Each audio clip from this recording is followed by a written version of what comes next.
look at a home, we're looking at everything from a condominium to a 2 or 3 story home if you're looking at a townhouse.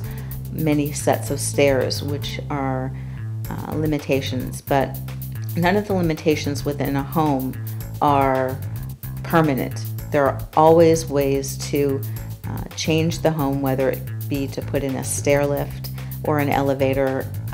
Elevators can be put in within the home. They can be put in an exterior shaft outside of the home so that it can be incorporated to allow the person access, but it doesn't actually have to be right within the home if the structure of the home won't allow for it. There are many, many options with being able to get up and down to different levels. Usually the biggest obstacle that we look at is the front door. How does someone get in? And how do we make the changes to allow someone to enter their home independently? Usually we're faced with stairs. We're faced with a threshold that might be too difficult to walk over or use a wheelchair to push over. Often we're limited by the amount of space where a ramp has to be put into place. We look at being able to access the door and open the door itself. So we're looking at how the handles work. We're looking at whether an automatic door opener needs to be put into place. We're looking at a garage and how we can access the garage or a side door. We also have to think that it's not just getting into the home, but getting out of the home in case of an emergency. And we often forget that we need both an entry and an exit.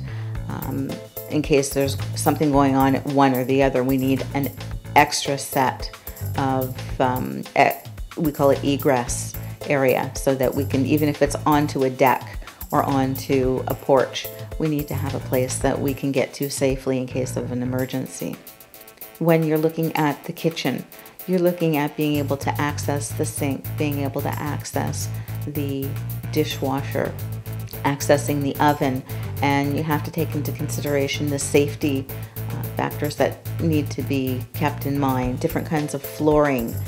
Some kind of flooring are better than others, because if you've got ceramic tile and someone is prone to falling, that can actually increase the chance of an injury. Whereas if you use a different kind of material, such as a wood or a laminate, you'd have a more cushioned area in case someone was prone to falling. You're looking at different kinds of carpeting.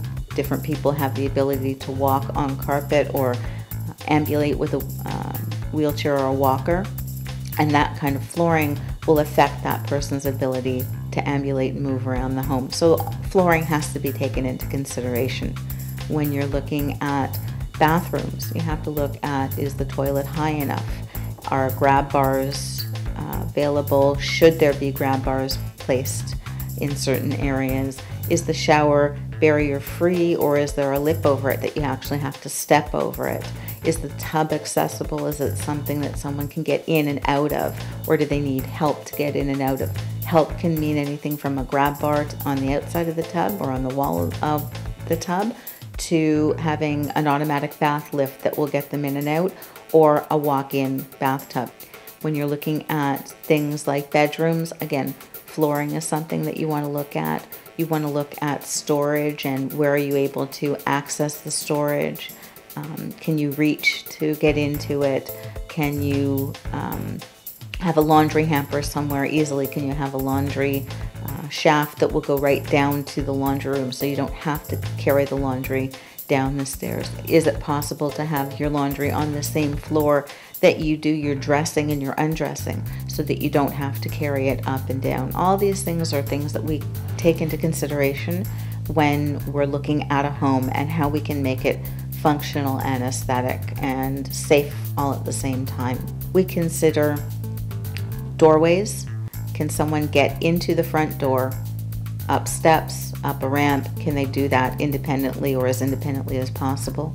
Can they get into a bathroom? Are the doors wide enough for them to get in and the fixtures set up in a way that they're able to use the bathroom independently?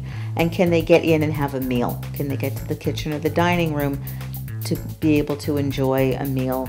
Because usually living room doors are wider and don't have as many barriers over them, but the kitchen tends to have a narrower door, and so do the bathrooms. All of these things are things that we consider when we're looking at making changes.